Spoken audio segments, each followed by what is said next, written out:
आत्मने परमात्मा प्रकाशाय नित्यं सिद्धात्मनि।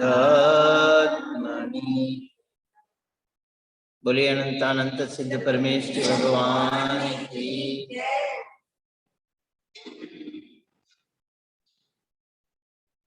आध्यात्मिक नगरी जयपूर या ठिकाणी 44व्या आध्यात्मिक शिक्षण शिबिराच्या निमित्ताने महाराष्ट्रीय लोकांसाठी खास मराठीमध्ये दर्शन पाठ या विषयावर प्रवचने चालू आहेत।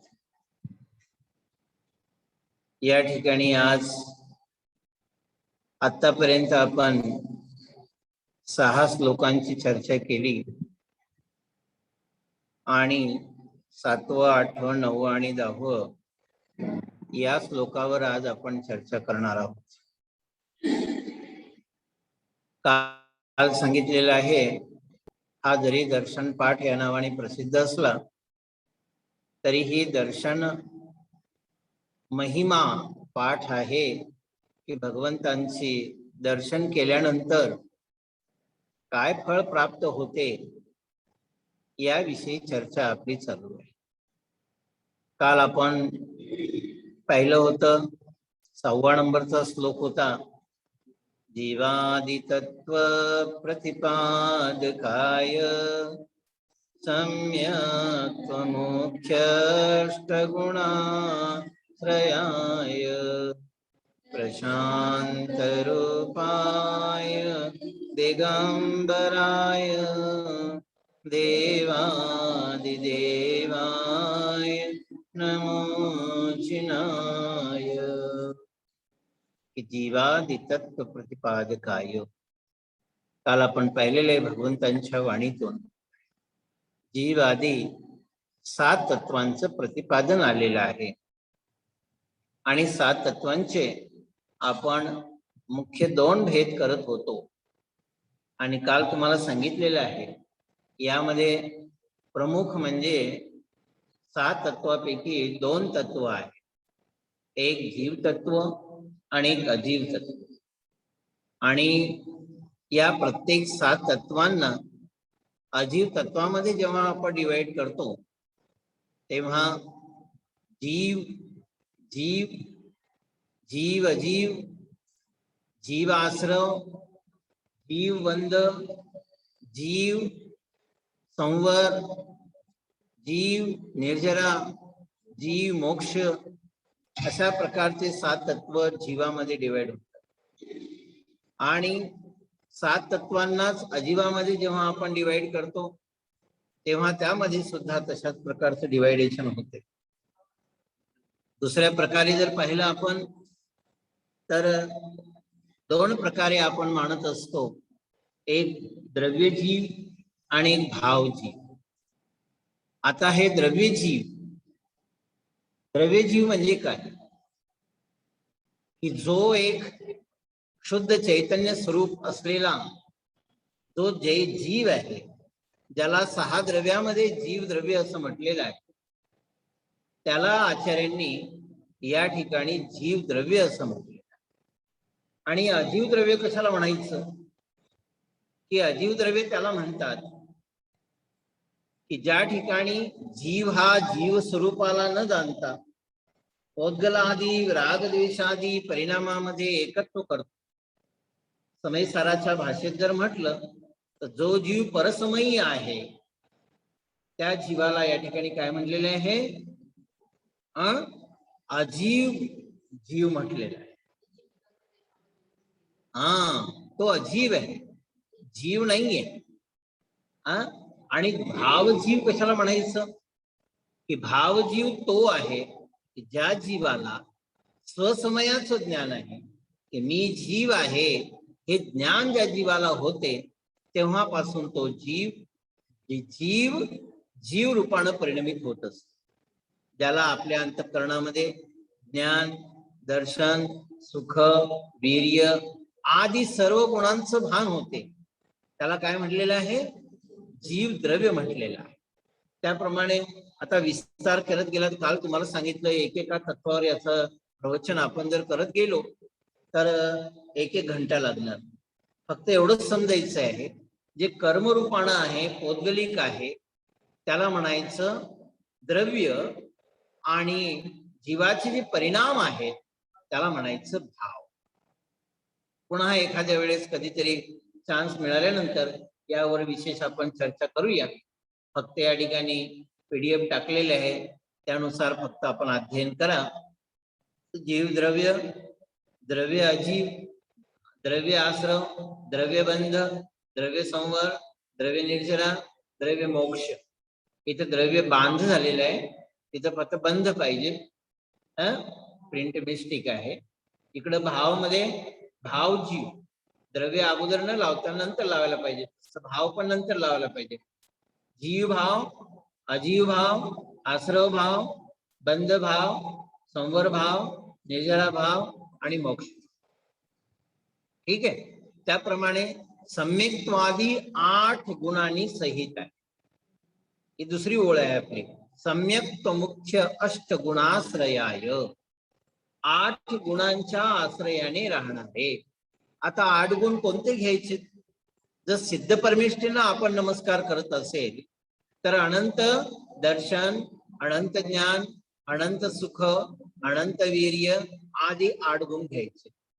आणि जर सम्यक्त्वाच्या निमित्तानं होणारे जर 8 आपण गुणांची चर्चा केली तर काय होईल? निशंकित आदी 8 गुण होतील. आणि हे गुण आपोआप आश्रय घेतात, काही म्हणायची गरज नाही पडत.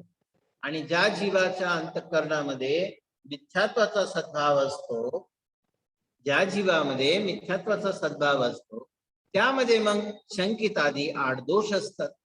त्यामुळं आपोआप आश्रय करतात. व्यवहारामध्ये आपण म्हणतो ना, अरे नौकरी हो तो छोकरी तो अपने आप मिल जाएगी, कोई कहने की जरूरत नहीं पड़ती है.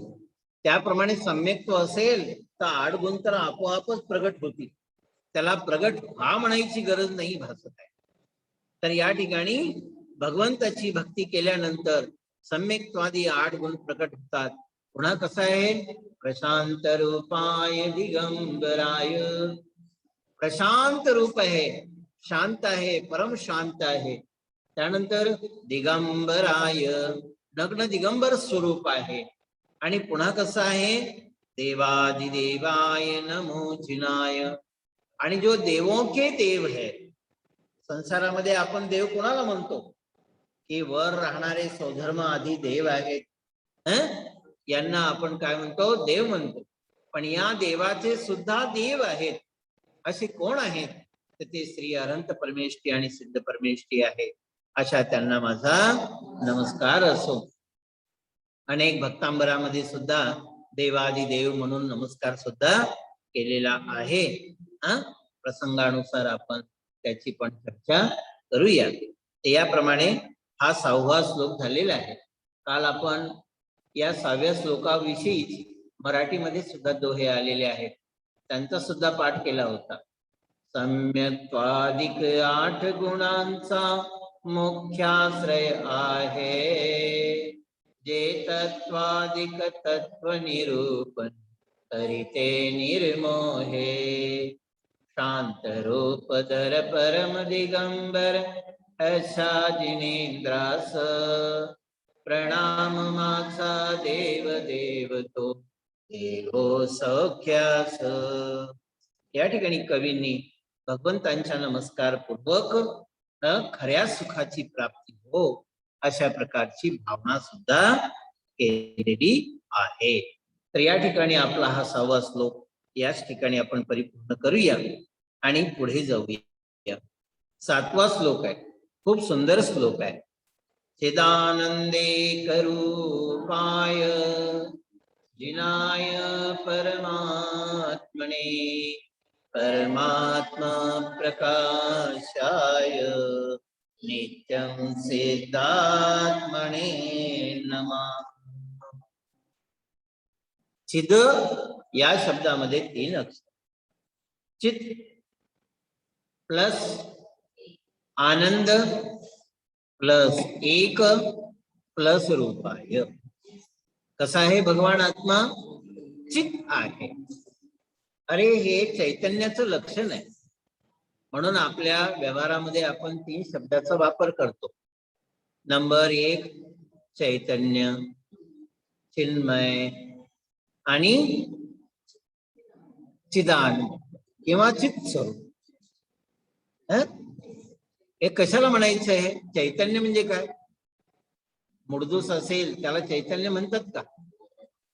ज्या आत्म्याचा रस अनंत शक्तीने उछलत असतो त्याला चैतन्य म्हणतात. म्हणजे काय झालं की चित हे स्वरूप आहे आणि चैतन्य ही त्याची पर्याय आहे.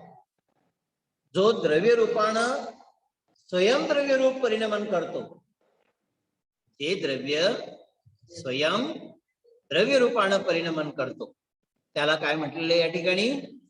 चित स्वरूप. याला आता विशेष रूपानं जर म्हणायचं गेलं तर पुढे सांगितलेलंच आहे. बघा, चर्चा करूया.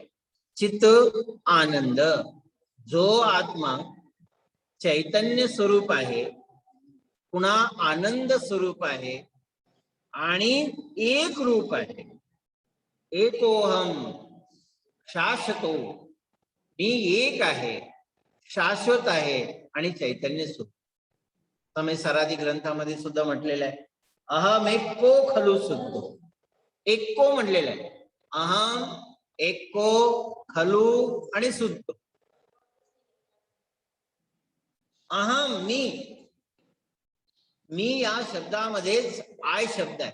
इंग्लिश मध्ये बी आपण आय लिहितो. तर आय मध्ये एकच आहे वर्ड. एम मध्ये एम आहे, पण आय मध्ये 2 नाहीये. म्हणजे ते वर्ड सुद्धा सांगते एक आहे, मी एक आहे. आणि एकाला एक रूपानं राहण्यासाठी न त्याच्यामध्ये एक मिळवावं लागते, ना त्याच्यातून एक मायनस करावं लागते. काही करायची गरज नाहीये. तसा असा मी एक चैतन्य स्वरूप आहे. अनादि अनंत चैतन्य स्वरूप भगवान आत्मा मी विराजमान आहे. म्हणून सांगितलं चित आनंद एक रूपाय जिनाय परमात्मने. सर्वांमध्ये चतुर्थी विभक्ती वापरलेली आहे. त्या जिनासाठी, त्या परमात्म्यासाठी मी नमस्कार करतो. नमः आहे क्रियापद अंतिम आहे, पण कशासाठी नमस्कार करतो तर सांगतात परमात्मा प्रकाशाय. परमात्मा प्रकाश करण्यासाठी. कोणाचा? अरे जे भगवान आहेत, भगवान महावीरादी अनंत आहे, सिमंदर परमेश्वरी आत्ता विद्यमान आहे, त्यांचा परमात्मा तर प्रकाशितच आहे. ते थोडंच करायचं असते. आपण कोणाला नमस्कार करतो त्यामध्ये काही ना काहीतरी कर्म लुप्त आहे, म्हणजे काहीतरी स्वार्थ आहे बाई. आणि तो स्वार्थ असल्यामुळे या ठिकाणी स्वार्थ प्रकट करत आहे. परमात्मा प्रकाशाय, माझा परमात्मा प्रकाश करण्याचा. परमात्मा प्रकाश नावाचा योगेंद्र देवांचा ग्रंथ आहे. आणि त्यामध्ये स्पष्टीकरण करत असताना त्यांनी सांगितलेले आहे की परमात्मा 2 प्रकारचे असतात. एक कारण परमात्मा, एक कार्य परमात्मा. आपण कोण आहोत? कारण परमात्मा. आणि कारण परमात्म्याला प्रकाशित करायचे. आणि जे सिद्ध आदी आहेत ते कार्य परमात्मा आहेत. आणि म्हणून त्यांना प्रकाशित करायचं नाहीये आपल्याला, तर आपण आपल्याला प्रकाशित करायचं. म्हणून परमात्मा प्रकाशाय. पुढे काय म्हणलं? नित्यम सिद्धात्मने नमः. आणि म्हणून नित्यम, नित्यम फक्त सकाळ संध्याकाळ नाही, नेहमी, आता, प्रतिसमयाला मी नमस्कार करतो. कोणाला? सिद्ध परमेश्वराला नमस्कार. एवढी उपलब्ध आहे. आपण 2 मिनिटात दर्शन पाठ म्हणतो आणि इकडचं ताट तिकडं करून टाकतो. पण कधी विचार करत नाही की यामध्ये किती मर्म लपलेला आहे, यामध्ये किती मर्म आहे, यामध्ये सार किती लपलेला आहे, हे लक्षात घ्यायला पाहिजे. अशा प्रकारे नमस्कार रूपानं 7 नंबरचा दोहा या ठिकाणी संपलेला आहे. हिंदीमध्ये सुद्धा दिलेला आहे. आपण अगोदर PDF मध्ये जे दिलेलं आहे मराठी आहे त्याचा स्वाध्याय करूया. चिदानंद हे स्वरूप ज्यांचे तो जिन परमात्मा, परमात्म्याचा प्रकाश दावी नासी मोहतमा. पहा काय म्हणलेले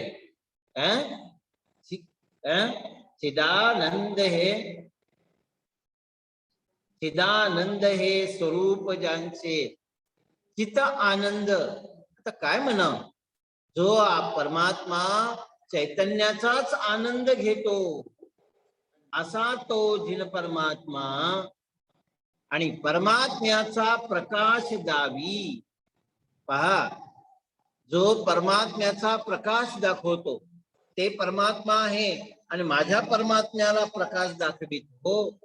आणि पुन्हा कसं आहे की नाशी दावी नाशी मोहतमा. का बरं? अरे सिद्ध जाहले स्वरूप ज्यांचे, जे परमात्मा सिद्ध झालेले आहेत, दर्शन सुख बोधा. मराठी कवीनं ते या ठिकाणी एक पाऊल पुढे टाकले आणि काय म्हणतात की ते सिद्ध स्वरूप जे आहे ते काय दाखवत आहे? अनंत दर्शन, अनंत सुख आणि बोधा म्हणजे अनंत ज्ञान. लक्षात आलं? आणि सत्ता वितरी अनंत भव्या. पहा, खाली शब्द वापरलेला आहे. शक्ती, अशा अनंत शक्तींचं जे काही वितरी म्हणजे वितरण करतात. काय आपल्याला हातात आणून देतात का? पुढा देतात? काय होते मग? अनंत भव्या नमो तत्पद सुखदा. म्हणून त्या सुखाला प्राप्त करण्यासाठी मी या ठिकाणी नमस्कार करतो. अशा प्रकारची भावना या ठिकाणी केलेली आहे. ठीक आहे. पहा, युगलजीने सुद्धा हिंदीमध्ये सुंदर याचं भाव भाषांतर केलेलं आहे. चिदानंदमय एक रूप वंदन जिनेन्द्र परमात्मा को, ओ प्रकाश परमात्मा नित्य मम नमस्कार सिद्धात्मा को. मेरा नमस्कार हो सिद्ध परमात्मा को. अशा प्रकारचा हा आपला जो काही 7वा श्लोक आहे तो झालेला आहे. सांगायचा अर्थ एवढाच, आपल्या कारण परमात्म्याला जोपर्यंत आपण जात नाही तोपर्यंत कार्याची सिद्धी होत नाही. ठीक आहे. पुढे बघा, 8वा किती सुंदर आहे. एवढी भक्ती केल्यानंतर अन्यथा शरणं नास्ति त्वमेव शरणं मम तस्मात् कारुण्य भावेन रक्ष रक्ष दिनेश्वरं. काय म्हटलेलं आहे या ठिकाणी? अन्यथा शरणं नास्ति.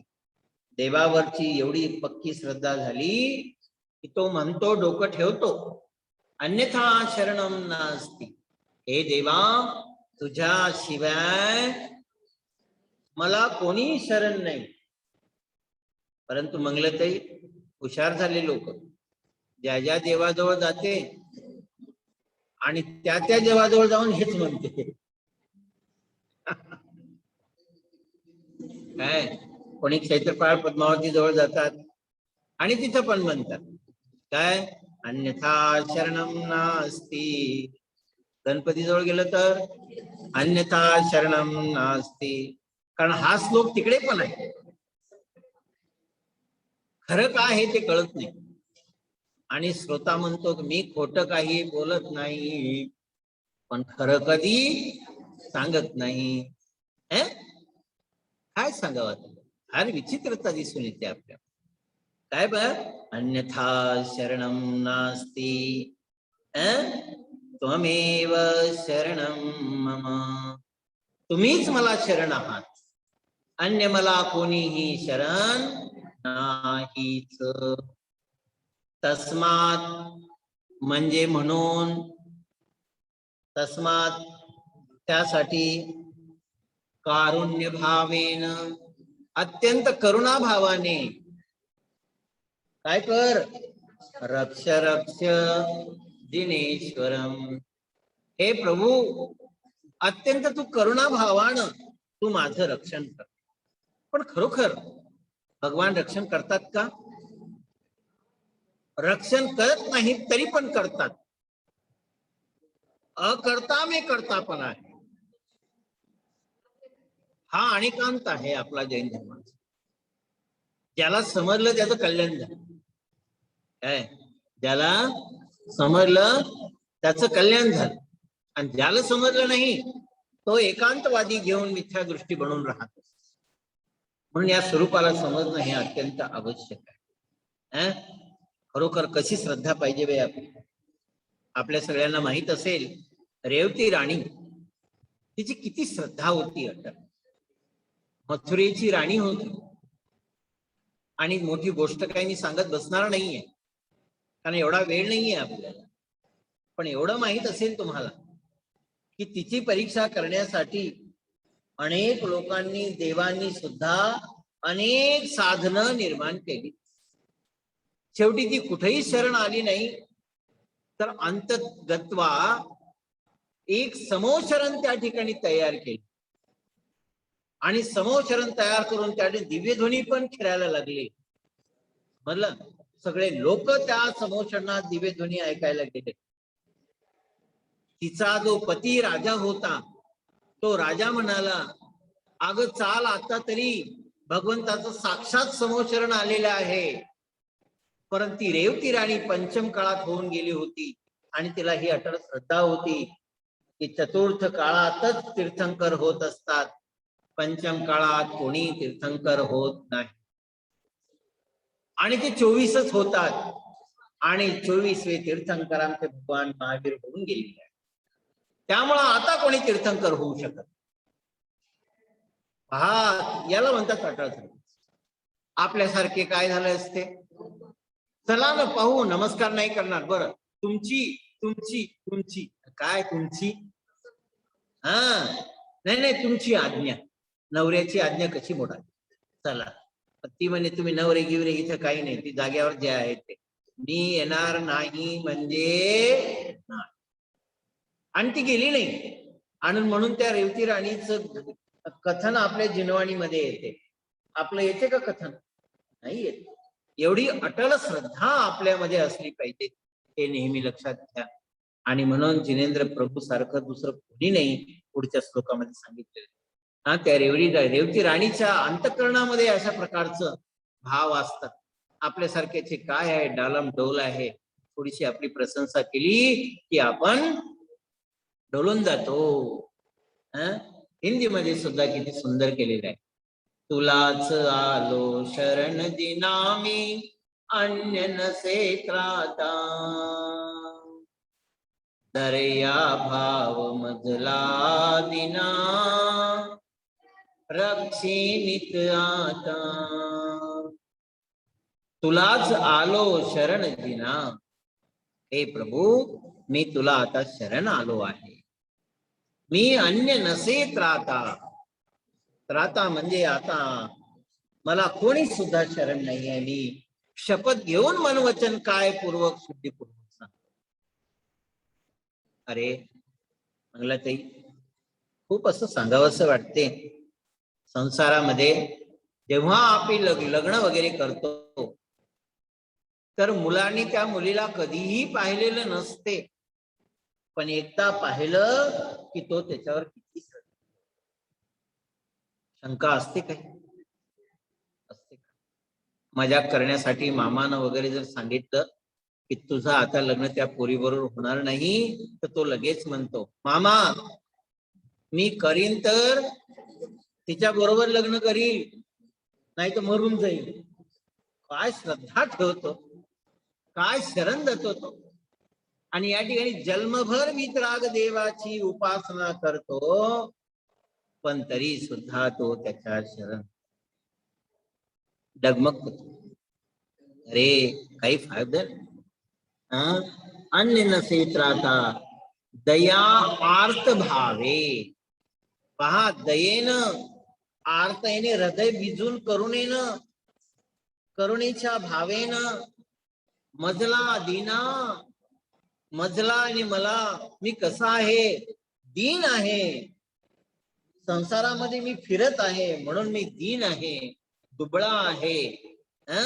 म्हणून तू मला काय कर, आता फक्त तू मला शरण कर, अन्य काही नको. हा, हे चित्र स्थिर झालंय, स्पष्ट झालंय. हा, ठीक आहे. पुढे बघा, याप्रमाणे हा 8वा श्लोक पण आपला संपलेला आहे. माझं हे जे आहे ना ते स्थिर झालंय. तुला काय दिसत आहे? इथं पहा ना, मी स्थिर आहे. चला, समजलं तुम्हाला? पुढे काय म्हणलेले बघा. अंतिम याच्यामध्ये म्हणतात, नहीं त्राता नहीं त्राता नहीं त्राता जगत्रये, वीतरागात् परो देवो न भूतो न भविष्यति. हे प्रभू, काय म्हटलेलं आहे? नहीं त्राता नहीं त्राता. नाही म्हणजे नाही नाही. त्राता या शब्दाचे 2 अर्थ होतात.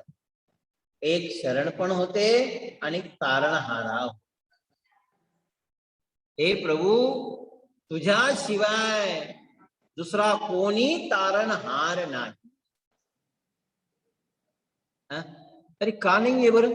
या जगामध्ये तर अन्य देव देवता कितीतरी आहेत, मग ते तर तारणहार असायलाच पाहिजे ना, असायला पाहिजे का नाही? पण सांगितलं नाही. अरे ते तरुण जाण्यात काय अर्थ आहे? चाल मी तुला वैकुंठात नेतो, चाल तुला मी स्वर्गात नेतो. अरे खरे तारणहार कोण आहेत? वीतराग सर्वज्ञ भगवान आहे. अरहंताशिवाय या जगामध्ये कोणी कोणाला तारून नेऊ शकत, कारण ते मोक्ष मार्गावर गेलेले आहेत आणि त्यांनी आपल्याला मोक्ष मार्ग दाखविला. समजलं का नाही? संक्षिप्त मध्ये घ्यायचं आहे, पण करावं काय आता? त्याशिवाय दुसरा पर्याय नाहीये. नाही त्राता, एक वेळ नाही म्हटलं, नहीं त्राता जगत्रये. तुमच्याशिवाय कोणी शरण नाही, कोणी शरण नाही, कोणी शरण नाही. काय सांगायचं? एक वेळ नाहीये. दिनेंद्र अर्चनामध्ये 314 पानावर पण एक भक्ती आहे, फार सुंदर आहे ती भक्ती. पहिलीच भक्ती आहे आणि ती सुद्धा खूप प्रेरक आहे आपल्याला. म्हणून या प्रसंगी मला ती भक्ती घेण्याचा खूप, त्याशिवाय मला बरं वाटत नाहीये. किती सुंदर आहे बघा. एक तुम्ही आधार हो जग में, अय मेरे भगवान, कि तुम सार नहीं बलवान. किती सुंदर आहे. एक तुम्ही आधार हो जग में, अय मेरे भगवान, कि तुम सा और नहीं बलवान. संभलन पाया गोते खाया, तुम बिन हो हैरान, कि तुम सा और नहीं बलवान. आया समय बड़ा सुखकारी, आत्म बोध कला विस्तारी. मैं चेतन तन वस्तु न्यारी, स्वयं चराचर जल की सारी. निज अंतर में ज्योति ज्ञान की अक्षय निधि महान, कि तुम सा और नहीं बलवान। एक तुम्ही आधार हो जग में, अय मेरे भगवान, कि तुम सा। दुनिया में एक शरण जिनंदा, पाप पुण्य का बुराई बंदा। मैं शिव रूप रूप सुख कंदा, ज्ञाता दृष्टा तुम सा बंदा। मुझ कारज के कारण तुम हो, और नहीं मतिमान, कि तुम सा और नहीं बलवान। पुढं काय सांगितलंय बघा, सहज स्वभाव भाव दर्शाऊ, पर परनति से चित हटाऊ। पुणी पुणी जग में जन्म न पाऊं, सीत समान स्वयं बन जाऊं। चिदानंद चैतन्य प्रभु का है सौभाग्य प्रदान, कि तुम सा एक तुम्ही आधार हो जग में, अय मेरे भगवान, कि तुम सा। एक तुम्ही आधार हो जग में, अय मेरे भगवान, कि तुम सा और नहीं, तुमच्याशिवाय बलवान दुसरं कोणीही नाही।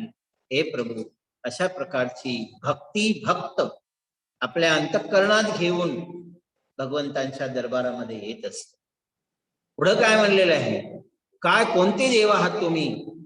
वीतरागात परो देवो, न भूतो न भविष्यति। क्या कहते हो? वीतराग देव के अलावा, परह म्हणजे दुसरं, वीतराग देवाशिवाय दुसरं न भूतो न भविष्यति, ना पुढे कधी झाले ना पुढे कधी झाले नाही का हो? वितराग झाले नाहीये, झाले, पुढे होणार नाहीये, आता नाहीये, मग हे तर खोटं लिहिलंय. अरे या ठिकाणी ते नाही सांगत आहे, वीतराग सारखा दुसरा कोणी नाही. भूतकाळात बी झाला असेल कोणी तर वितरागच झाले, भविष्यात बी कोणी होईल तर वितरागच होईल, आणि आता बी जरी कोणी असेल या संसारामधून पार करणारा तर तो वितराग. आमची शाखा सोहम, आमची शाखा दुसरीकडे कुठेही नाहीये. बस वीतराग भगवंताकडेच आपली शाखा आहे, अन्य कोणाकडेही नाही, हे या ठिकाणी घोषणा करून दे. असं भरपूर काही आहे, सांगण्यासारखं पण आहे, पण खरोखर ही श्रद्धा आपली असली पाहिजे, तरच आपलं कल्याण आहे, नाही तर काही सुद्धा कल्याण नाहीये. बघा या ठिकाणी हे मराठीमध्ये अनुवाद केलेला आहे, तो पण आपण पाहूया, नंतर हिंदी अनुवाद पाहूया. वीतराग तू तुझ्या विना जिन इतरा देवपणा, नसेन होईल जगत्रयाचा तूच खरा राणा. किती सुंदर लिहिलेले आहे. वीतराग तू तुझ्या विना, काय म्हटलं समजते का नाही? अजितजी, सोना साहेब, समजते का नाही? वीतरागाशिवाय दुसरं कोणीही शरण नाहीये. म्हणून सांगलं, वीतराग तू तुझ्या विना जिन इतरा देवपणा नसे. हे खालचा शब्द वर घ्यायचा. वीतरागता सारखा दुसरा कोणत्याही देवाजवळ तारण्याचा स्वभाव नाहीये. न होई, पहा, न झाला म्हणजे भूतकाळ, ना होई म्हणजे भविष्यकाळ. मग कोण आहे? जगत्रयाचा तू खरा राणा. तीन लोकांमध्ये सुख जर काही पाहिजे असेल तर फक्त तूच एक. अरे नरकातले जीव सुद्धा तीर्थंकरांचा जन्म घेतात तर थोडं शांत बसतात, नमस्कार करतात, त्या समयापुरतं शांत बसतात. आणि बाकीचं तर काही विचारूच नका. द्रव्य संग्रहामध्ये सांगितलं आमचे अनंत परमेष्ठी 100 इंद्राने पूजित आहे. किती 100 इंद्राने पूजित आहे. त्यामुळं आणि काही नाही आहे म्हणून शतेंद्र असा शब्द वापरलेला. हा हा किती सुंदर शब्द आहे. जगत्रयाचा तूच खरा राणा म्हणजे राजा आहेस, त्रिलोकीनाथ आहे. अरे स्वधर्म इंद्र बी जेव्हा तीर्थंकर बालकांचा जन्म होतो तेव्हा तो खाली येऊन खाली त्या नंतर येतो, आपल्या सिंहासनावरून उतरून तिथून 3 वेळा साष्टांग नमस्कार. कोणाला? अरे आता म्हणायला नाही पाहिजे, खरं पाहायला गेलं तर स्वधर्म इंद्र तीर्थंकरापेक्षा सुद्धा सुंदर असतात. काय नेमिनाथ तर काळे सावळे होते, पण स्वधर्म इंद्र किती सुंदर असतील, पण त्या बाहेरच्या सुंदरतेला काही व्हॅल्यू नाहीये. अंतरंगाची 3 लोकांचा नाथ यांचा आज जन्म झालेला आहे आणि म्हणून त्यांनी त्रिकाल नमस्कार केलेला आहे. किती आनंद होतो. आणि खाली आल्यानंतर तर त्या तीर्थंकर बाळकाला पाहण्यासाठी तर 1008 नेत्र बनवतो तो आणि तांडव नृत्य करतो त्या आनंदानं. आहा जय हो जय हो जय. आनंद असला पाहिजे, बहुमान आला पाहिजे आपल्याला, तरच कल्याण होईल. नाही तर आला रेन गेला रेन, जसाच्या तसाच राहिला रे, काही अर्थ नाहीये. पहा अंतिम आहे, 5-7 मिनिटं आहेत. आज जेवढं होईल तेवढं घेऊ, बाकी नंतर पाहूया. चला हिंदी पण आहे, हिंदी आपण थोडं पाहूया. रक्षक नहीं शरण कोई नहीं, तीन जगत में दुख त्राता, प्रभु सान देव है, हुआ न होगा सुखदाता. रक्षक नहीं शरण कोई नहीं, तीन जगत में दुख त्राता. काय तेच रिपिटेशन आहे, फक्त या दोह्याचा आनंद घ्या आणि प्रभूची भक्ती वाढवा. प्रभु सान देव है, वान होगा सुख त्राता. चला आपण 10 घेऊया, कारण उद्या 11, 12 आणि 13 हे 3 आपल्याला श्लोक घ्यायचे आहेत. ते फार मार्मिक आहेत, इम्पॉर्टंट आहेत. होतील का नाही काही गॅरंटी नाहीये, तरी सुद्धा आपण पाहूया. जिनेर भक्ती जिनेर भक्ती, जिनेर भक्ती जिने जिने, सदा मेस्तु सदा मेस्तु, सदा मेस्तु भवे भवे. काय म्हणलेलं बघा, जिने भक्ती ही, हे जिनेंद्र भगवान तुझी भक्ती, हे जिनेंद्र भगवान तुझी भक्ती, हे जिनेंद्र भगवान तुझी भक्ती. अरे 3 वेळ कशाला म्हणता, एकदा बस झालं ना. अहो संसारामध्ये भी 3 शिट्ट्या होत नाही कुकरच्या बाई, तोपर्यंत कुकर शिजत नाही. एका शिट्टीमध्ये तर कच्च राहील. आणि हिंदू समाजामध्ये बायकोला सोडायचं असेल तर तलाक तलाक तलाक 3दा म्हणावं लागते. 2दा जर म्हणलं ना तर त्याला सूचना आहे, तिला सूचना आहे, तू आता तरी सुधर, आता तिकडे नाही जात मी. त्या मुस्लिमामध्ये एकदा म्हणल्यानंतर काय नोटीस असते म्हणजे बायकोला सूचना, 2 म्हणलं म्हणजे काय असते. आणि 3 म्हणलं म्हणजे काय असते, त्या तलाक शब्दाचा अर्थ समजून घ्यायचा असेल ना तर नंतर भेटा मला, मग मी सांगतो तुम्हाला. आचार्य या ठिकाणी मी 3 वेळा म्हणत आहे. काय दिनेर भक्ती वर मी म्हणलेलं आहे, नाही त्राता नाही त्राता नाही त्राता. अरे बापरे, अरे हा 3 आकडा खूप चांगला आहे. संसारात फिरायचं असेल तर तिघाचा आश्रय घ्या, मिथ्या दर्शन, मिथ्या ज्ञान, मिथ्या चारित्र्य. मोक्षाला जायचं असेल तर सम्यक दर्शन, सम्यक ज्ञान, सम्यक चारित्र्य. हेच आहे. कोणतंही कार्य करायचं असेल मन वचन काया त्याच्या शुद्धीपूर्वक. 3 पाहिजे, फार इम्पॉर्टंट आहे. हे 3 नसेल, 3 गुप्ती नसेल, 3 मन वचन काया शुद्धी नसेल, तुमचं चारित्र्य गेलं तर काही कामी देत नाही हो, झिरो मध्ये. म्हणून सांगितले या ठिकाणी. काय म्हणलं, दिने दिने, अरे दररोज दररोज. दिने दिने शब्द का टाकला, काय हो निलत आहे? रोज रोज म्हणजे आपण दररोज तर येतोच ना. आचार्यांना ते नाही सांगायचं.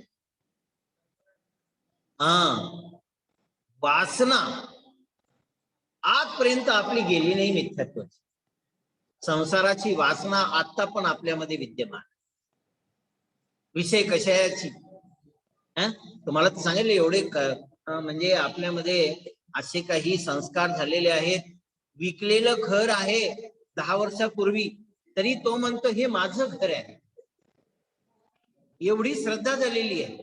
परंतु त्रिकाली भगवान आत्म्याची श्रद्धा काही झालेली नाहीये. आणि त्यामुळे ते म्हणतात दिने दिने दिने दिने दिने. ही श्रद्धा नसेल तर काही फायदा होणार नाहीच. ठीक आहे. सदा मेस्तु सदा मेस्तु सदा मेस्तु भवे भवे. अरे सदा, इथे बी 3 वेळा सदा मेस्तु, सदा नेहमी. मे म्हणजे माझ्यामध्ये, अस्तु म्हणजे राहो.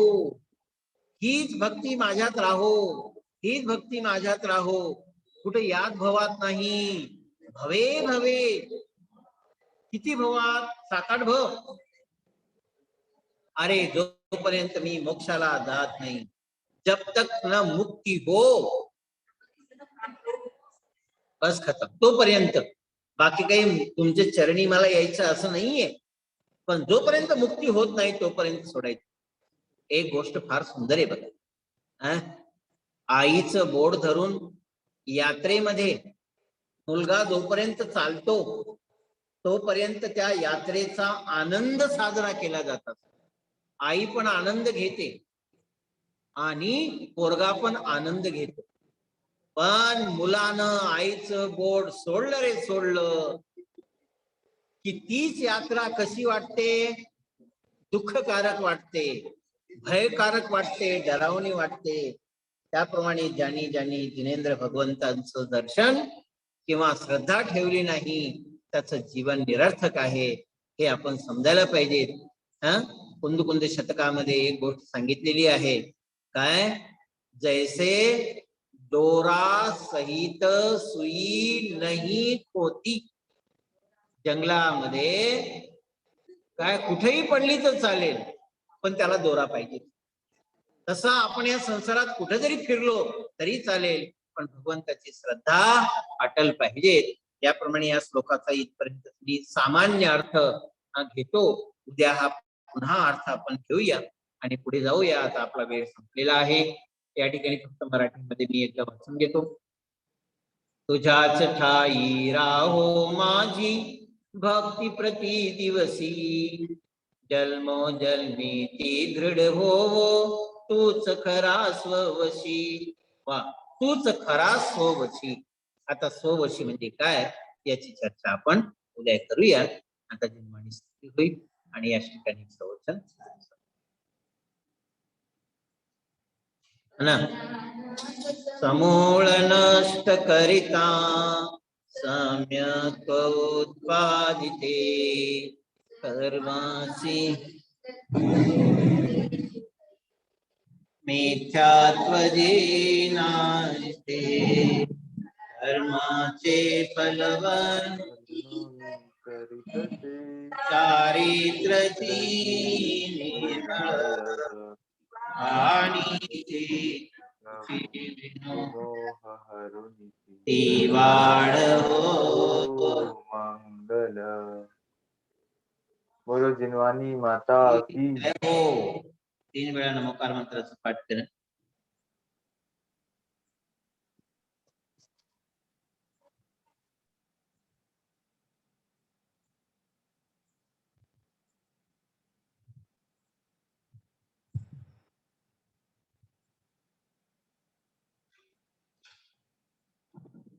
बोलिए जिनवाणी माता की जय हो. सर्वांना जय जिनेंद्र. सर्वांना जय जिनेंद्र.